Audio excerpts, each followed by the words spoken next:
Even as a young girl, Isabella Moretti was a bright and popular student.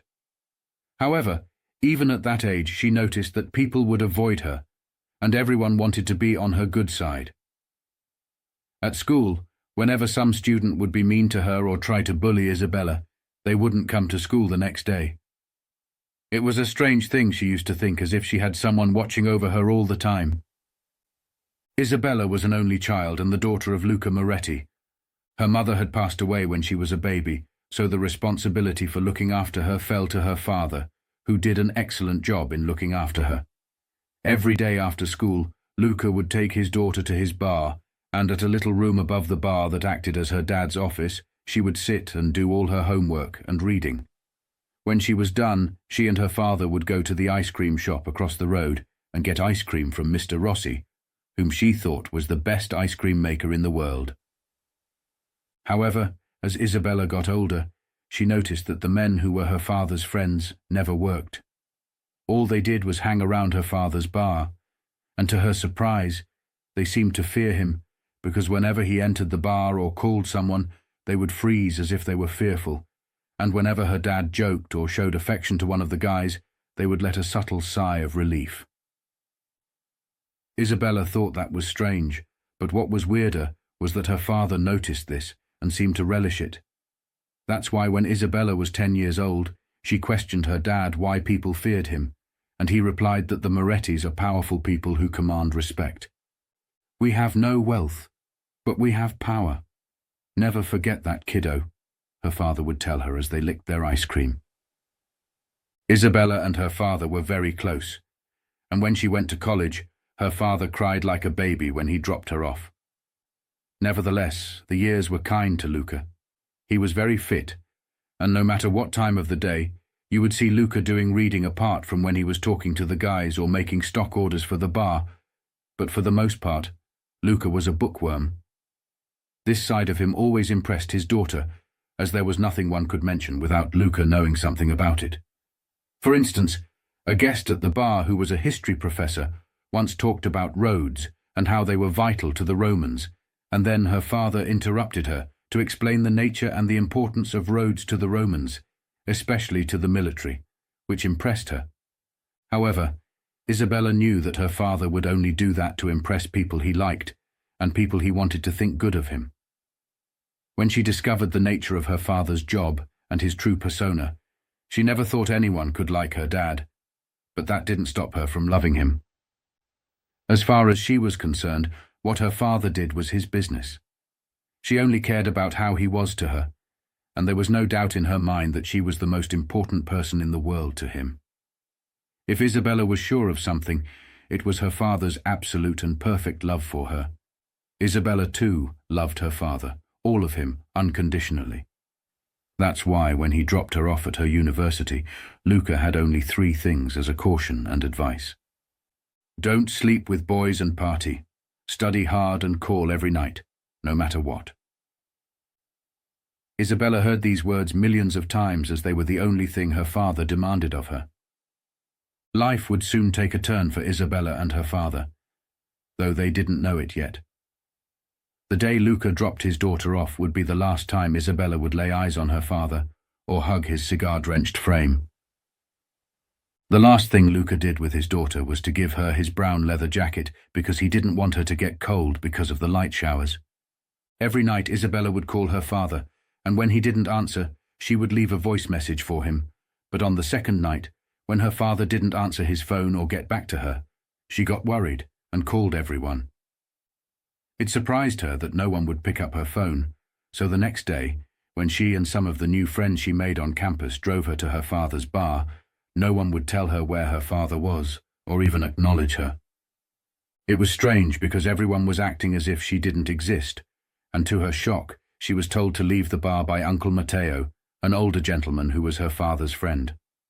Every day she would go to the bar, and when Uncle Matteo threatened to harm her if she ever returned, she went to the police, who told her that her father was a gangster, and he was, in all likelihood, dead. The only one who had been kind to her and treated her with respect was Mr. Rossi, who told her that she was always welcome at his shop, but he cautioned her to leave it alone. He was sure that her father was alive, but he cautioned her that looking for him would only endanger him. But when she inquired and pressed on how Mr. Rossi knew her father was alive, he reached for one of the cabinets above that stored some files and brought out a thin file for her. The file contained the title deed of their apartment, bank cards in her name, her passport, birth certificate, some receipts, and a letter for her. In the letter, Luca told his daughter that he was fine and on the run, but not to worry. He instructed her to rent the apartment and use that money to live while studying, and he also told her not to worry about her university. Luca said he had cleared the entire sum. Isabella remembered that her father used to tell her a day may come when he had to go away, but she always thought he would go to prison or be on the run, whatever that meant. But she consoled herself that his safety was paramount to her. Moreover, as everything had been paid, and now that she had money to live on, the best thing she could do for her father was to do the only thing he ever asked of her: study. As a result, Isabella threw herself at her studies, and although she was a top-tier student in her economics degree, she got herself a volunteering job with a paper close to her campus. If anything, she thought investigative journalism would teach her all the tools she would need to find her father once she had completed her studies. As the years went on, Isabella never returned to her old neighbor to ask about her father. There was no use in doing so because she wouldn't find out anything, and may only bring herself into harm's way. So, it was best to leave her father alone. But she couldn't shake off what she called a feeling. She felt her father was truly dead, because she could not imagine they would be away from each other for so long. If her father had been alive, he would have found a way to communicate with her. So Isabella began learning the ins and outs of journalism.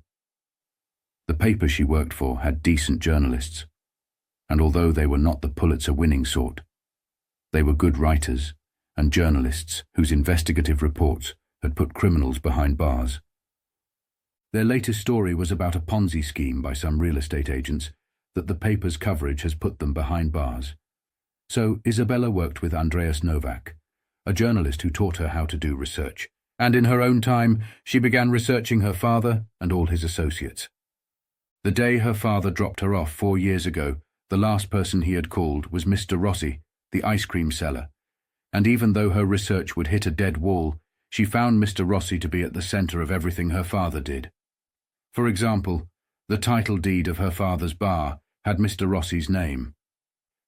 Isabella then began investigating Mr. Rossi and found that he owned many houses and businesses, and besides that, he also ran in her father's circles. For instance, one afternoon when she tailed Mr. Rossi, she saw him speak to her father's guys and others she didn't know. They all acted as they used to whenever her father was around, and she immediately knew that there was more to Mr. Rossi. For the weeks that followed up to the day Isabella graduated, she had that feeling again, the emptiness she felt the first time her father had disappeared.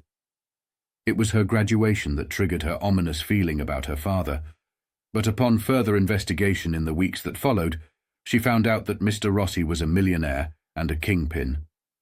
Moreover, her investigation revealed that when her father disappeared, he talked to the police. The more she investigated, the more she found little pieces of information that directed her back to Mr. Rossi.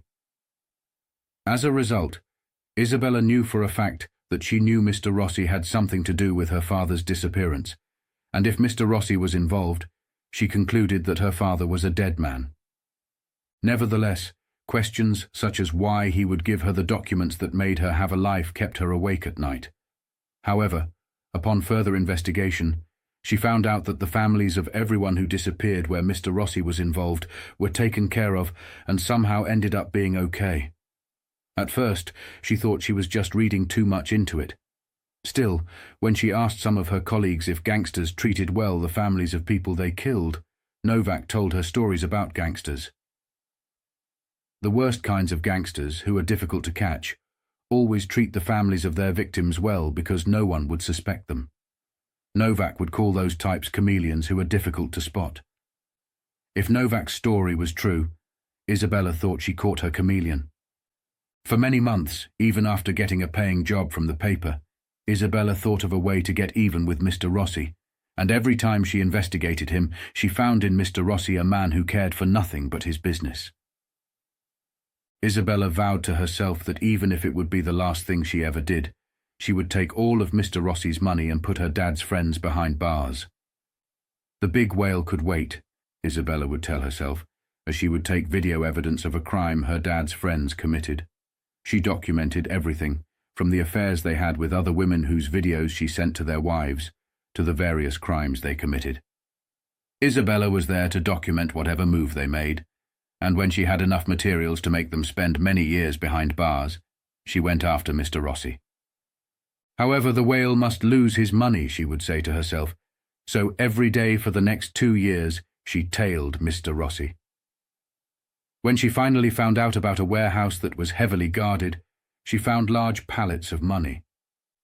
At first, Isabella thought the money must be housed there to ship them abroad, but she found Mr. Rossi's empire was set in such a way as to launder the money, so the question was, where did Mr. Rossi get this money from? Isabella didn't have to wait long when she connected the warehouse to drug dealers, and when she found Mr. Rossi was the biggest supplier, not in her locale, but in the entire state, she was as impressed as she was enraged.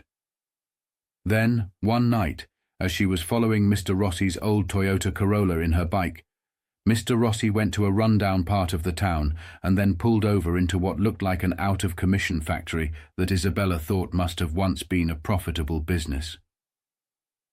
Then, as Isabella was recording from one of the broken windows, Mr. Rossi pulled a gun and shot dead one of the men he had come to meet. Not only had Mr. Rossi shot the man, but he also kicked his lifeless body repeatedly, which she captured in her video. Shocked to have witnessed a murder, Isabella watched the footage later in her motel room. But what surprised her was what she did after the murder. Isabella followed Mr. Rossi and his acolytes and recorded as they dug a shallow grave and tossed the victim. Somehow, the whole ordeal gave her closure, which she found very strange. Isabella thought she now knew how her father died. He too must have been shot by Mr. Rossi and buried somewhere out there in a shallow grave. Without asking for help from anyone, Isabella bought a gun and headed for Mr. Rossi's warehouse full of money. She quietly observed the trucks that brought the pallets of money, but she knew what to do when she noticed the men loading a truck with a pallet of money. However, she also knew that the truck must have armed guards or some safety feature. She thought that no one would just toss a pallet of money into a truck and leave it unguarded. Isabella then tailed the truck until it suddenly stopped at a Mexican restaurant. To her shock, only one man got off, and although Isabella didn't know how long the man would be there, she quickly decided to enter the truck and jumpstart it, a trick she learned from her father, who taught her to jumpstart his old Buick, and in no time, Isabella was off with the truck. Stopping at an abandoned alleyway, with a gun in her hand, she opened the back of the truck to find 2 women who were tied and the pallet of money. The women begged her to free them, and when they told her the car was bugged, she told the women the price of their freedom was to tell her where the bugs were, and to her shock, they told her the bugs were in their arms. After giving the women her Swiss knife, they dug out small things that looked like tiny capsules from their arms. The women tossed the bugs, but Isabella was sure there were more tracking devices. Nevertheless, she parked beside the van, and after jump-starting it, she transferred as much of the money as possible to the van and told the women to help themselves. As dawn was about to break, Isabella drove home, took the only 2 suitcases she could find, and stuffed the money in them. She then moved the stolen truck and parked it near a police precinct. It was a cheeky move, something she thought only happened in movies, but she was nevertheless happy she pulled it off. She went to different banks to store her loot in safety boxes for the remainder of the day. Isabella then gave a courier all the evidence to take it to the police. As Isabella was at the airport flying to Europe, she watched Mr. Rossi and the rest of the gang in handcuffs as every news media broke the news. The police found Mr. Rossi's money warehouse, footage of his crime, and footage of all sorts of crimes committed by his acolytes. Isabella was happy to read on the internet how most of the men were given life sentences. Many years later, Isabella moved to a new state where no one knew her or what she had done, although sometime later, She came back to her old neighbor to sell her family home. From people, she learned that her father was alive and in witness protection. As there was no proof of what they were telling her, in her heart, she knew he was dead. Nevertheless, she was now a rich woman, and she put every crook who worked with her father behind bars for her trouble. She did all of this without anyone knowing, and that secret pleased her.